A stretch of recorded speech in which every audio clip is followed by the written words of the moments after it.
Hello, everybody. Thank you so much for coming to our press event today. My name is Jenny Kwan. I'm the NDP critic for immigration, refugee, and citizenship. And joining me today are a number of different people. I will introduce the family members at a later time, but let me first introduce my colleagues. And so with me is Alexandre, Boulerice, which is no stranger to everyone, along with Blake Desjalais, and also Matthew Green and Heather McPherson. I am first going to tell you why we're here. We're here because the Canadian government have said that they will bring family members from Palestine as well as Sudan to safety.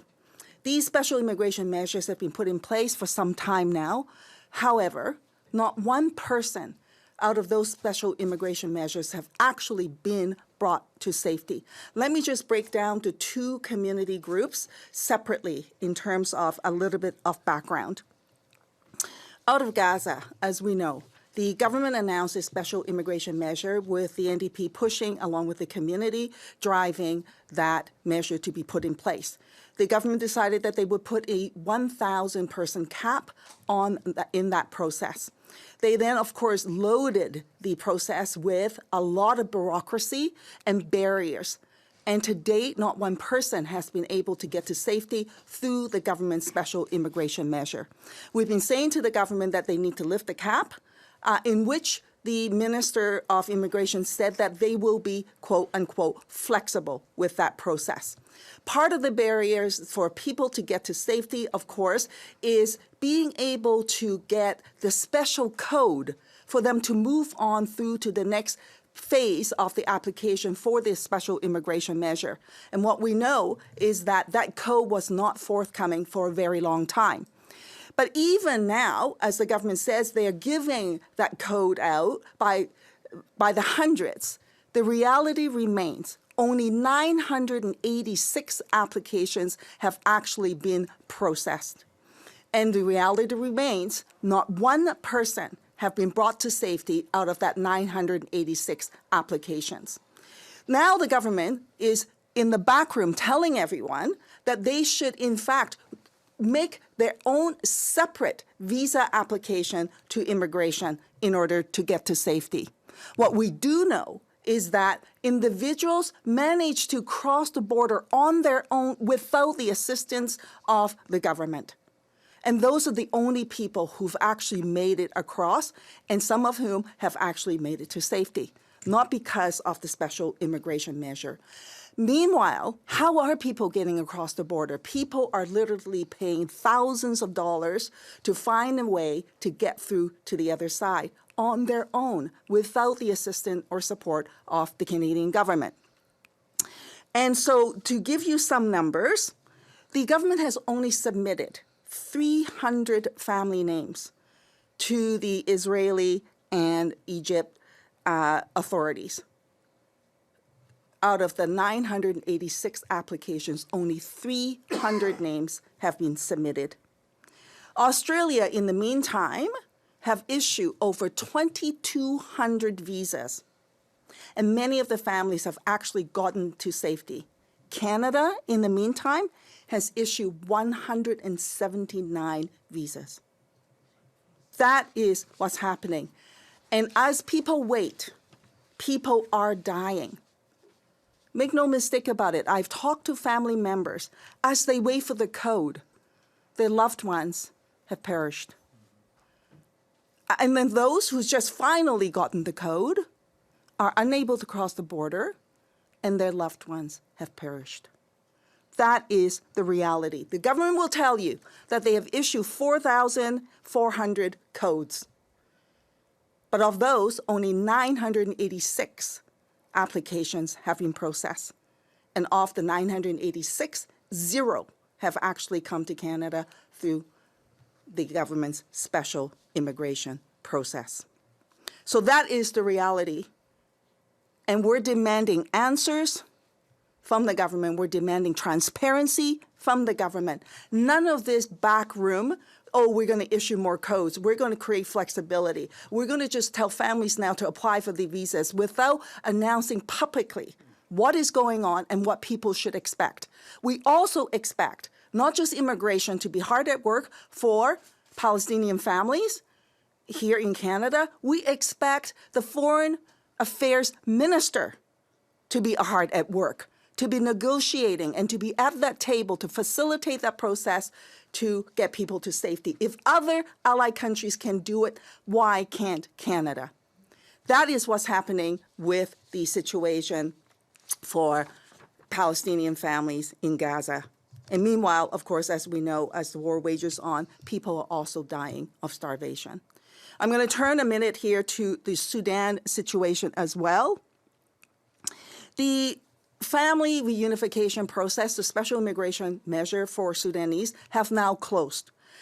Nobody has been accepted out of that special immigration measure, and no one has arrived in Canada safely. It took the government 10 months to even open up that dedicated pathway. And we know that the war broke out back in April of 2023. In December, the government, almost 10 months later, finally said that they will have a special immigration measure. And that was open in February of 2024. And it is now May, just a few months later. The government has now said that application process has been shut down.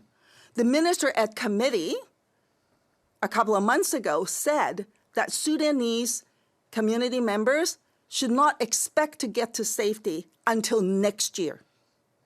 This is how the government's treating the situation. It is absolutely shocking and unbelievable, and it is unacceptable, because by the time they manage to finally get to bring people to safety, they would not have survived.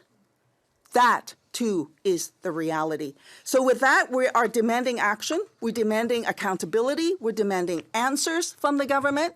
The Minister of Immigration and their officials is supposed to come back to the committee. We're waiting for the minister to give the committee a time and a date when he could do that, to provide those answers that the community expect and deserve. So with that, I'm going to invite Alex to come and say a few words. Merci, Jenny. Bonjour tout le monde. Alexandre Boulerice, député de Rosemont, la petite patrie. Je suis ici avec mes collègues du NPD, mais également des familles qui sont extrêmement préoccupées par ces supposés programmes pour rapatrier des gens, des Palestiniens de Gaza ou alors des Soudanais. Deux peuples qui font face à la guerre, à des massacres et puis à des crimes absolument horribles. Le gouvernement libéral avait annoncé très fièrement qu'il allait avoir des programmes pour rapatrier des gens ici au Canada en sécurité. Ce qu'on s'aperçoit et ce qu'on dit aujourd'hui, c'est que les programmes spéciaux des libéraux sont un échec monumental. C'est un échec pour les Palestiniens de Gaza, c'est un échec pour les Soudanais également. Ça fait de la belle publicité, ça fait des beaux slogans, mais dans les faits, on n'a rapatrié personne. Personne ne s'est servi des programmes mis de l'avant par les libéraux pour être capable de mettre les pieds ici, alors qu'ils fuient la guerre. Ils fuient des horreurs. C'est leur vie qui est en danger. C'est leur vie qui est en jeu. Et les libéraux ne sont pas sérieux. Ils ne font pas ce qu'il faut. Dans le cas des Palestiniens de Gaza, on avait fixé de manière très arbitraire à 1000 personnes la capacité totale d'accueil du Canada, alors qu'on avait été beaucoup plus généreux pour d'autres groupes comme les Ukrainiens ou les Syriens à l'époque. On ne comprend pas ce 1000, mais même ce 1000 personnes-là, il n'y a personne qui a réussi à venir ici en utilisant ce système-là. Les libéraux nous disent « c'est compliqué ». Le gouvernement israélien nous met des bâtons dans les roues. Ah oui, il vous met des bâtons dans les roues, mais vous faites quoi pour que le programme soit efficace? Vous faites quoi de manière diplomatique pour mettre de la pression? C'est pas tout de dire « c'est difficile ». Il faut être capable de mettre les choses en œuvre pour que ça soit sérieux, pour que ça soit efficace. Il y a des gens qui ne reçoivent pas les codes alors qu'ils sont à Gaza, qui sont pris dans cet enfer depuis 7 mois. Il y a des gens qui, par leurs propres moyens, ont réussi à franchir la frontière, qui se trouvent maintenant en Égypte et qui n'ont toujours pas les codes. C'est le cas d'une femme avec qui mon équipe travaille depuis des mois maintenant, qui s'appelle Samar Akdour. Samar a vu sa fille de 13 ans mourir de malnutrition à Gaza en janvier dernier. C'est une tragédie sans nom. Mais aujourd'hui, Samar a fait des pressions pour être capable de rapatrier d'autres membres de sa famille, ses frères et ses sœurs. Samar, elle a des gens de sa famille qui sont en Égypte en attente de ces fameux codes que Immigration Canada est incapable de livrer. Et on pourrait les faire venir ici, on pourrait les sauver, on pourrait les accueillir chez nous. Alors, c'est la même chose avec les gens qui viennent du Soudan. Le programme est un échec total. Malgré les belles paroles et les beaux discours des libéraux, ça n'a aucun effet concret sur le terrain.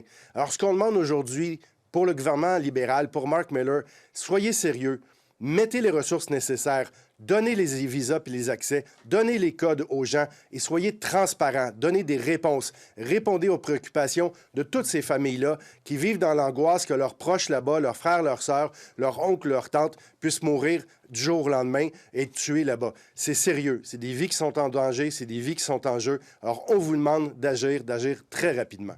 Je redonne la parole à Jenny.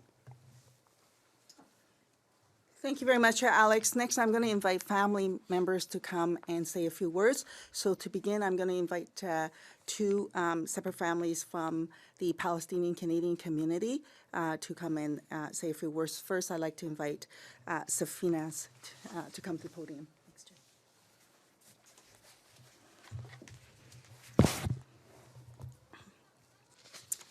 Hello, everyone. Thank you for allowing us the opportunity to speak here today. I'm actually here representing a large group of Canadian Palestinians, Canadian Gazans that have been going through a lot throughout the last few months. And I want to talk about the impact on their families who are currently fleeing the dreadful war. I'm here to share how we've been treated as though this was never an emergency and that our families do not matter and our emotions can be pushed aside. In late December of 2023, Canada laid out a promise to evacuate Canadian family members from the devastation happening in Gaza. They labeled it a special measures program or a crisis program in which we were told it would provide our loved ones with safety and shelter, even if temporarily in Canada. It would allow us to feel that our country is standing with its citizens in support and to fulfill its promises. However, this was and is still not the case. Our community is collectively experiencing a loss beyond measure, and our loved ones are in the midst of it all. From the start, the program has only proven to provide one added obstacle at a time, from the extensive discriminatory requirements to the excruciatingly slow response and processing times, from the arbitrary limitations on how many people are allowed to come through the program to making our families experience a real-life race to survive. The community has died every day 100 times, worrying about their family's safety, and we are all very, very tired. Our families are dying. We have been pursuing all avenues in order to reach the end goal that Canada has supposedly set, yet it hasn't followed through with them at all. We've been granted an audience with IRCC members who have been listening to our problems and our suggested solutions, yet have not really heard us or implemented any of our suggestions. We've been repeating for months now everything that we've been talking about in our meetings. We continue to wait for solid action, for any show of responsibility by our ministers, yet there is none in sight. We're continuously told there are or will be changes to the arbitrary policy that was first implemented. However, we see no public announcements, no proper government communications to its Canadian citizens or ministries of these updates. We're being put into a corner where we are expected to pay for our families to leave the active war zone, only to enter a different kind of emotional torture. They're forced to spend more time waiting in limbo, paying more money, which they would have been using to live and rebuild their lives, while their fates are being decided for them. We're being left alone in the dark without any glimpses of hope. We're waiting patiently for codes, and we were told this was a necessary first step to obtaining a visa. My heart sank only 3 weeks ago when we were told that it was we're allowing the families who have fled Gaza at their own expense to apply for the visa without obtaining said codes, as they're only required for crossing the border. Can you imagine how many families could have been saved? They had remained in Gaza because they assumed they would be excluded from the program had they left at their own expense. It's been about a week now since we saw how Rafah has fully been invaded, and the border is actually now fully shut down. We have no way of knowing when or if this border will be reopened. We did know, for a month at least, that an invasion of Rafah was imminent. Now, even those who are waiting to finally be allowed to cross have lost that hope as well. Canada did not heed the warnings, and it did not act upon the promises it made and let matters escalate to this point. I want you to put yourself in our shoes. What if your sister, your mother, your father is trying to save their family? You're stuck in a war. Imagine being pushed out of their precious home, forced to walk many kilometers with only the clothes on their backs, fearful of the path they're walking because of the bombs and other threats. They arrive in a densely packed region filled with others just like them. They're told they have to live in a makeshift tent under the cold rain. To put into context how densely packed Rafah is, the entire Gaza Strip is actually 1/7 the size of Ottawa, with Rafah housing 1.4 million people. And this was before they were asked to be displaced a second time out of the Rafah refugee zone. They managed to find an area with some internet service where they send you a message, or maybe they're lucky enough to even make a phone call. And all they ask is, are you going to be able to get me out of here? How do you respond to that? How do you tell your family, your loved ones, that even after 5 months of waiting, you still have no clue what Canada is doing? We live and work here in Canada, our home, and we're part of and have been integral to the Canadian society. We deserve to be treated with the same respect and basic rights of all Canadians.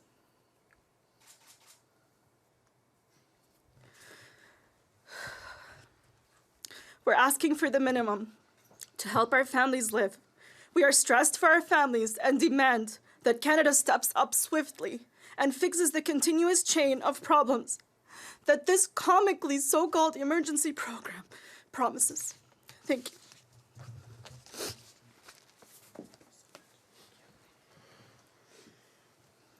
Thank you very much for sharing that.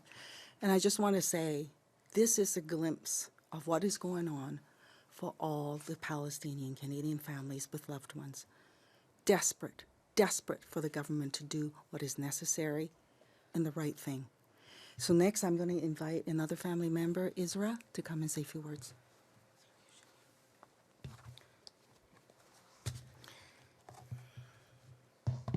Hello, my name is Israa Alsaafin. I don't know if there's more words left after Safi's words. Here I am again, standing in the same spot for the 4th time, talking about the ongoing struggles for my family and I face. I have waited patiently, gone in circles, and tried everything I could to keep my family safe. But now with Rafah invasion happening, I had no choice but to pay for my family to cross the borders. We have used all of our savings, borrowed money, put everything we have on the line, totaling $70,000 Canadian dollars, just to ensure their safety. And this has left us drowning in debts. My family, luckily, made it to Egypt few days before the invasion. I consider myself the lucky one, but a lot of families did not have that opportunity to leave the genocide happening right now. Now they are in Cairo, waiting for their papers to be sorted out. I don't know when they will come here or how much longer they will have to wait and stay in Cairo. Everything is uncertain. Our community recently found out that the code stage they told us about was just to get people to cross the border. And if you do so and cross on your own, that will not disqualify you from being treated under the special measures. If they did know about this way longer than 3 weeks from now, a lot of families could be saved. A lot of souls could be saved. Unfortunately, not a single person could get through using this program. Some of the families are still waiting to receive codes for their families. Others have codes, but they hoped to be evacuated through the program, and that's because they don't have the means and afford the high price tag for their souls. Now families are stuck in Gaza and can't leave.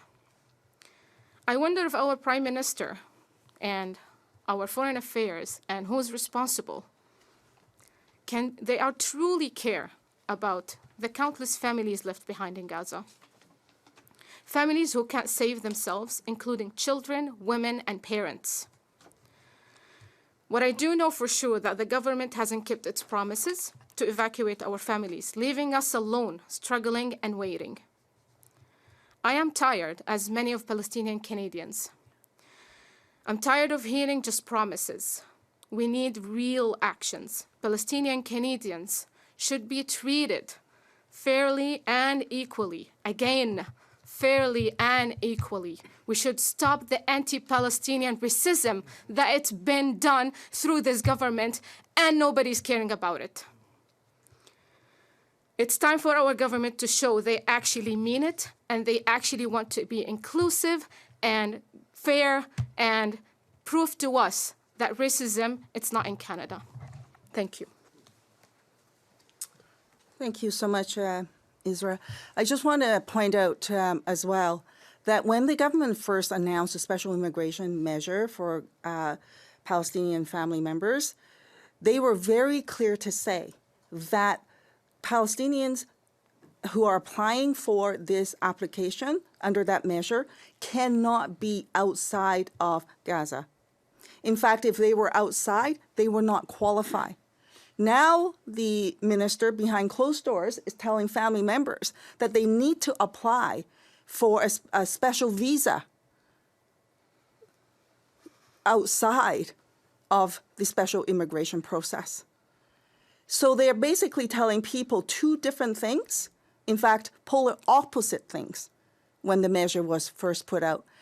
And so the government, the minister, is creating confusion in the public's mind, in the family's mind, and most important of all, they are wasting precious time to getting families to safety.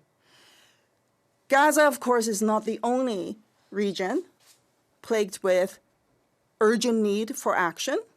We also have in Sudan another crisis going on to which the government promised that they would bring Sudanese family members to safety. So next, I would like to invite Einam to say a few words. Hello, everyone. Thank you so much, Juan, for inviting me here to speak today about Sudan. My name is Einam Mohammadian, and I am a Sudanese-Canadian. When we're talking about racism, unfortunately, we feel that is racism from the IRCC. As a Sudanese-Canadian, we being given us 3,250 spot for us, for whole Sudanese to apply for their loved one. With the criteria that is you have to put $9,000, $900 for per person. If you have, and include that your family. If you mother of four, I will speak about myself. I am mother of 4 children. I need to have in my bank account $65,000 to be able to bring my mother to safety, not including my sibling. That is who I pay for them $250,000 to flee the war in Sudan, to go to Ethiopia, to stay in another war zone in a refugee camp. This government left us behind. In 2019, the whole government stand up and said Black Lives Matter. But in this crisis, we feel that Black life is no matter anymore. We are human. Our children are human, and they deserve to be safe.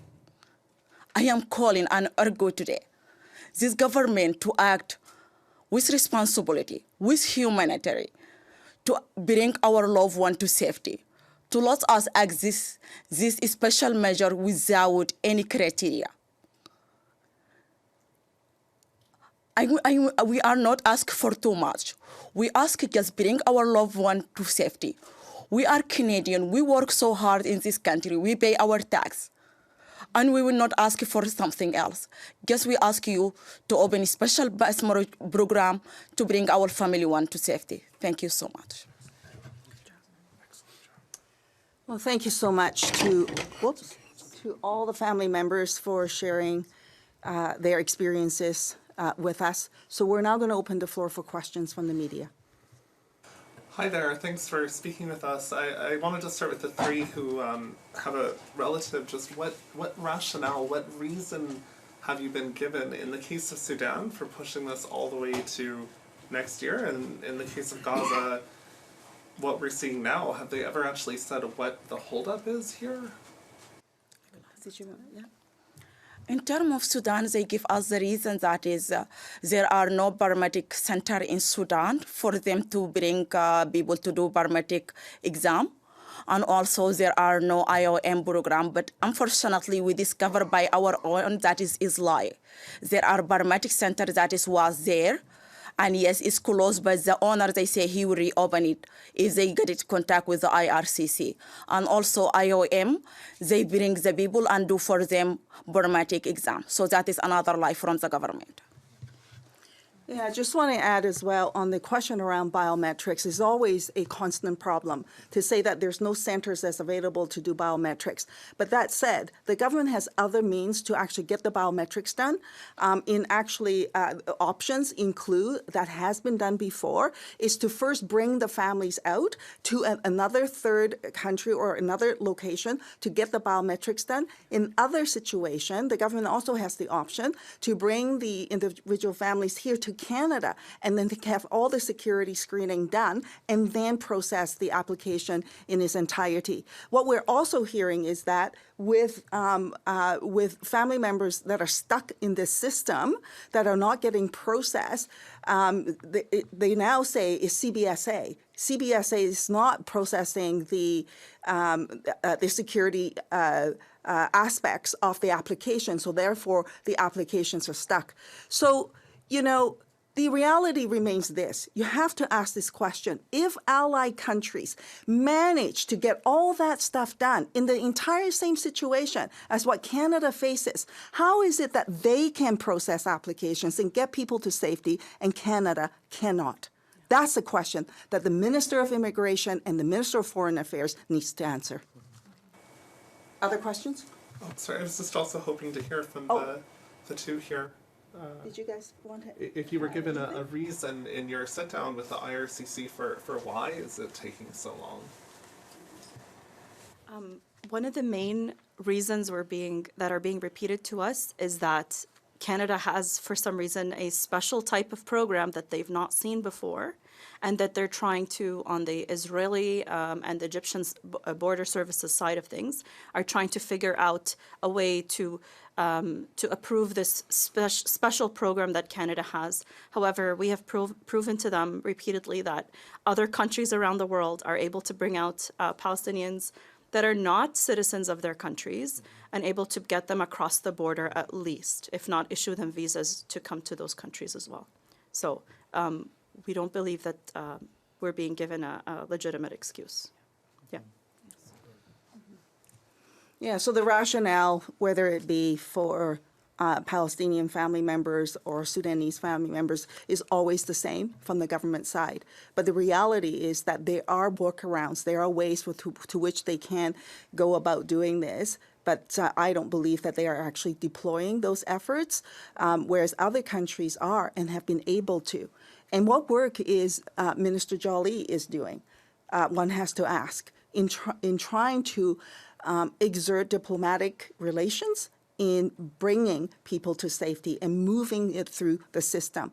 The other big question is this: how is it possible that when the government first announced a special immigration measure for Palestinian-Canadian family members, they say that you have to be in Gaza. You cannot be outside, and if you were outside, you were not qualified. We actually raised that with the government to say that is absurd. What if people actually exited before then? What if people find different means to get out to the other side to safety? Are you going to disqualify them? But that was the requirement. But now they're saying, oh, forget about that. Please make a temporary residence visa application and get over to the other side on your own. And the people, by the way, the only people that's gotten to safety actually are the very people who's made it to the other side on their own. not because of the government's effort. So they're telling one story out in the public, another story behind the scenes. Why can't the minister be open and transparent about this process? I think the family members deserve to know. Many are saying, had they known that to begin with, they would have actually spent their life savings in getting people to safety and not waited, because they thought that they had to wait to get the code, wait for the process, follow the process, only to find out if you did, it is not getting you to safety. Ms. Kwan, do you mind just going over some of the numbers that you quoted in terms of the applications? And just, can you tell us where you're getting those numbers from and how recent they are? Well, the cool thing about being a member of parliament, to which there aren't very many, but I will say one of them is that we have this thing called the order paper questions. So my office, we submitted the order paper questions. We'll be happy to share that document with you. And this is as of April 24th, 2024. IRCC indicates that they have received 7,739 web forms in total. So this is related to the temporary special immigration measure for Gaza. And that they have issued 4,467 codes as of April 24th, representing 4,467 sponsor individuals with 573 anchors here in Canada. And the document goes on to say that there are 5,225 web forms that are still in application in process. So that is to say that they have not been issued a code or been processed. And that the government has issued 4,467 web codes to the applicants so far. And of those, 2,647 applications have been is in process, and 986 have been accepted into the processing of this temporary measure. So those are where the numbers come from. And then finally, I think the two other numbers that are important is that 179 TRV applicants under the public policy have been issued visas to come to Canada, and that 304 applicants' names have been submitted to COGAC to cross the border. And when it comes to the crisis in Sudan, what about those numbers? Where are you getting those from? Those came from officials that showed up at committee, and the minister, when I moved the motion, to have the minister and officials to come to the committee for 2 hours. And so for that meeting, we got scant information with respect to that, and it's all centered around timelines, and it is shocking around the timelines. Literally, we were told that Sudanese-Canadian families should expect that they will not be able to get to safety until next year. And we were all just sort of flabbergasted with respect to that. Now, during that meeting, we had many votes that interrupted the proceedings of the committee as well. And right then and there, I also moved for the minister and officials to come back to the committee to answer questions related to both of these special immigration measures. And as of yet, we're still waiting for the minister and officials to come. So I'm really hoping that they will come, because family members deserve answers, and it's an urgent situation. This is perhaps one of the most urgent situations before us that the government needs to take action on. And how is it that the minister is so busy with everything else that he doesn't have the time to come before the committee to answer questions for family members? Question to Mr. Kwan. I'm wondering, given that your party has been pressuring the government to recognize the state of Palestine right now, as many other countries are moving to, can you explain what you think this would, like in practice, achieve right now in support of Palestinians and Palestinian-Canadians? Are you at all concerned that this might make the government of Israel less likely to cooperate even more on something like this?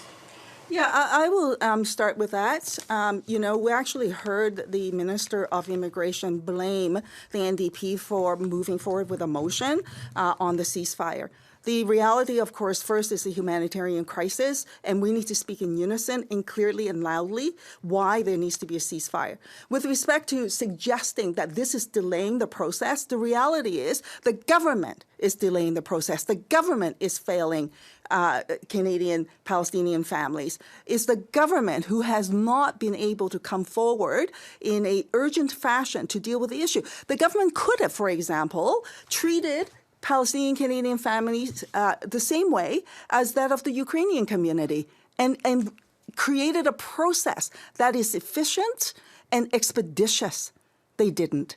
They have no one else but to blame themselves. And so far, what has it gotten us? With their approach, nowhere. Not one family has been able to get to safety under the government's special immigration measures. Thank you for the question. And just in terms of the recognition of the state of Palestine, I mean, realistically, there are 140 countries that have already recognized the state of Palestine. We heard today that Ireland, that Norway and Spain will be recognizing the state of Palestine. We know that there are other European countries that will be coming forward on this. There is no reason in the world that Canada has not already recognized the state of Palestine. To have the stated position of the government of Canada be a two-state solution without the recognition of two states is absurd. Mm-hmm. We've said that time and time again.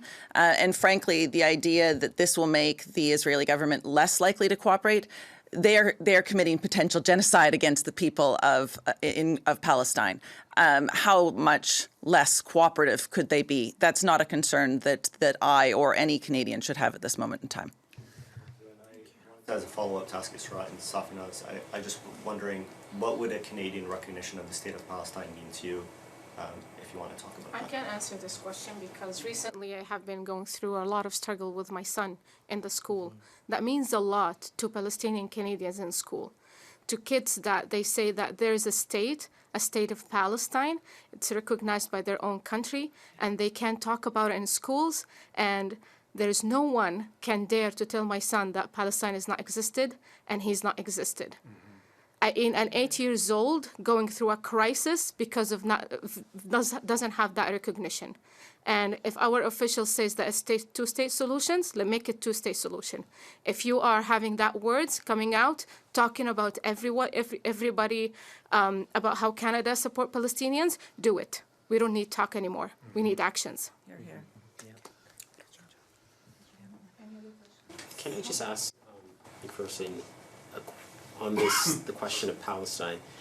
We heard from Anthony Housefather about this as well. He says that the hostages need to be returned. Should that be a requirement before Canada recognizes the statehood of Palestine?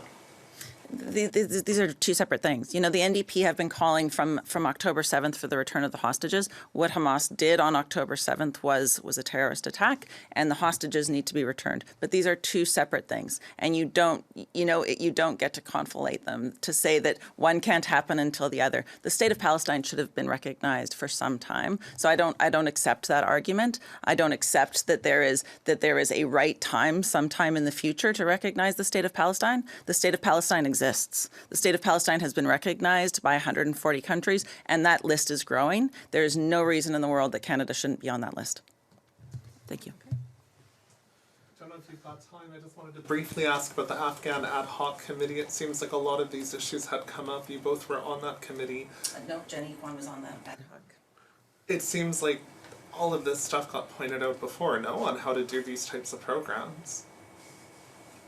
It has, and you're right. I was on the special committee on the Afghanistan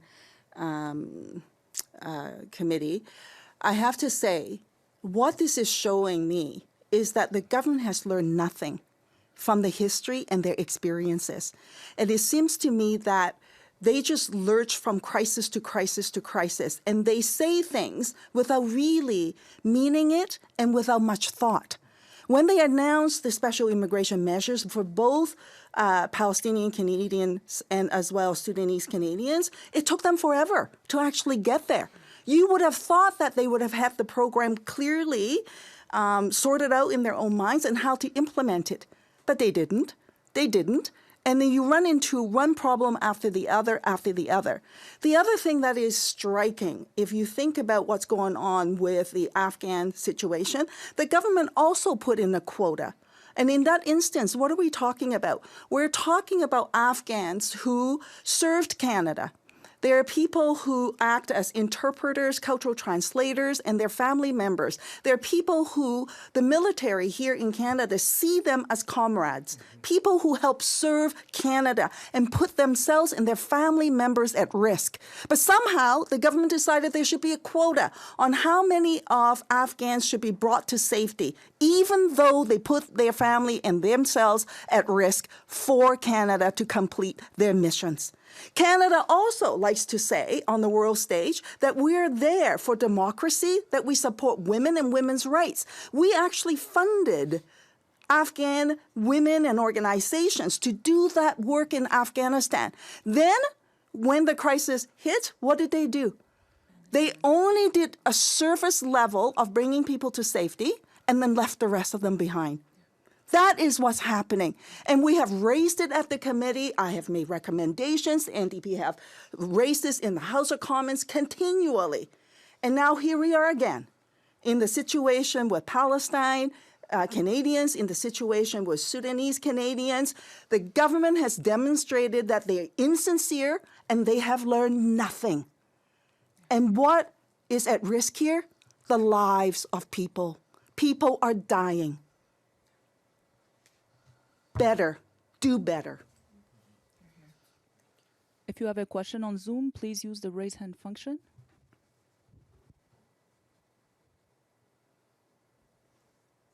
Merci. No. This concludes the press conference. Thank you all very much. Thank you. And big thanks to the family members for speaking. All right. Thank you. It's hard to do that. Thanks. Of course, good job.